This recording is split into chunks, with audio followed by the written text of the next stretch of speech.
สบายดีสวัสดีครับเอฟซีของบ่าวกว้างเบิดทุกคนนี่บ่าวกว้างได้ไปเห็นคลิปของบอยเขมรนะพี่น้อง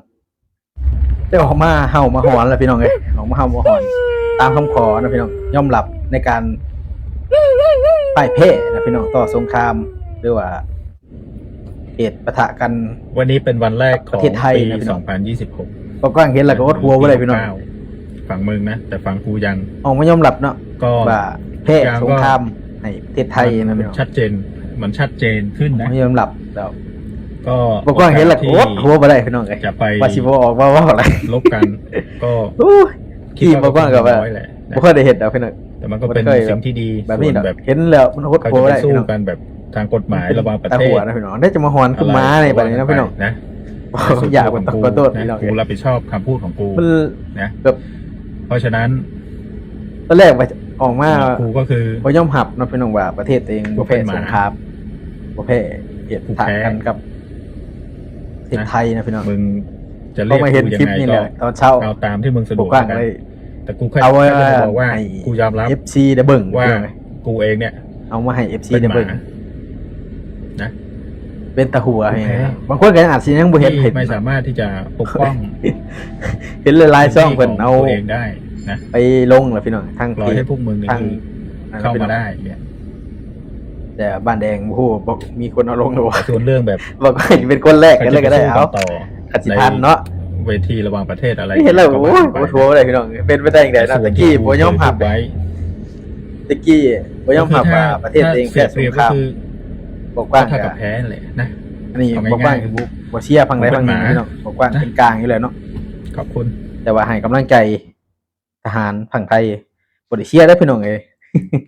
บ่ได้เชียร์ได้แต่ว่าให้กำลังใจทหารทุกๆนาย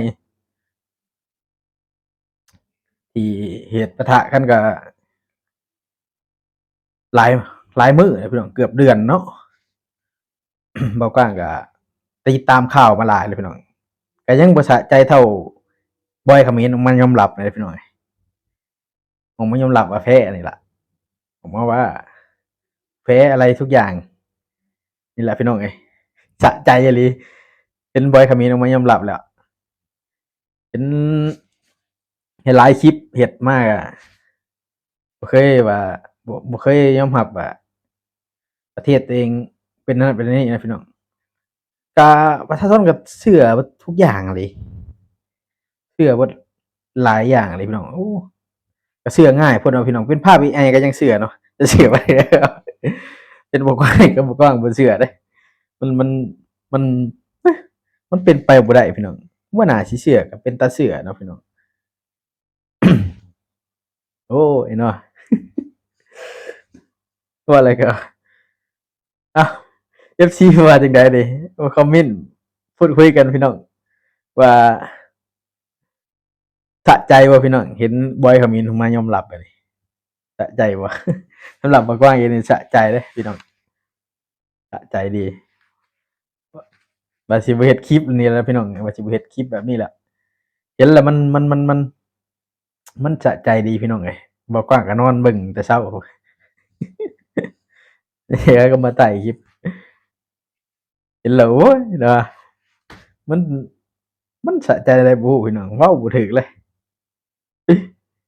อันนี้บ่แม่นว่าเยาะเย้ยเด้อพี่น้องเอ้ย แต่มันก็เป็นตาหัวเนาะ คิดได้จังไดเนาะว่าตัวเองบ่แพ้สงครามแต่ตอนแรก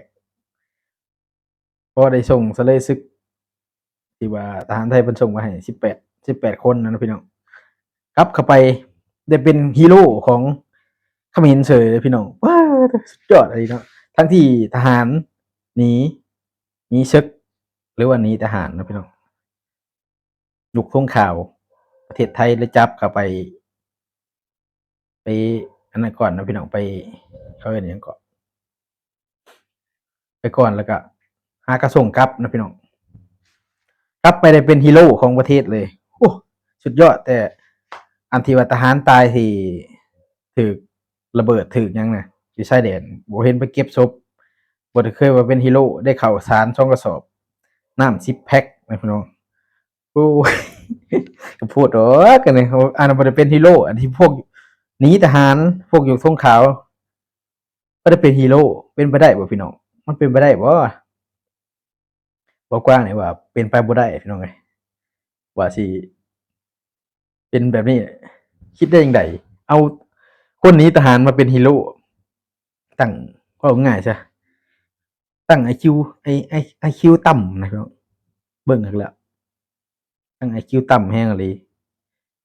คนบ้ายังสิเอาทหารหนีศึกไปเป็นฮีโร่ของประเทศเงิดบ่พี่น้องเจ้าว่าพวกเจ้าเงิดบ่ข้อยก็เงิดคือกันเด้ เอ้าสำหรับคลิปนี้ก็มากว้างก็สะใจแล้วพี่น้องเห็นบอยเขมิ้นมายอมรับว่าเป็นหมาแล้วก็แพ้สงครามแล้วพี่น้องเอ้าสำหรับคลิปนี้ก็ฝาก FC กดตามเลยเด้อพี่น้องเด้อบอกว่าหากเฮ็ดคลิปแรกในช่องอาจสิมีคลิปหลายๆคลิปลงเดยวบัดนี้พี่น้องปีใหม่แล้วพี่น้องเอ้ยขอให้พี่น้องอยู่ดีมีแรงสุขสันต์วันปีใหม่พี่น้องวันนี้วันที่1เนาะก็สุขสันต์วันปีใหม่อยู่ดีมีแรงเบิดทุกผู้ทุกคนเนาะร่ำรวยเบิดทุกผู้ทุกคนพี่น้องเอ้าสำหรับคลิปนี้บอกไว้ขอลาเพียงเท่านี้พี่น้องสวัสดีครับสบายดี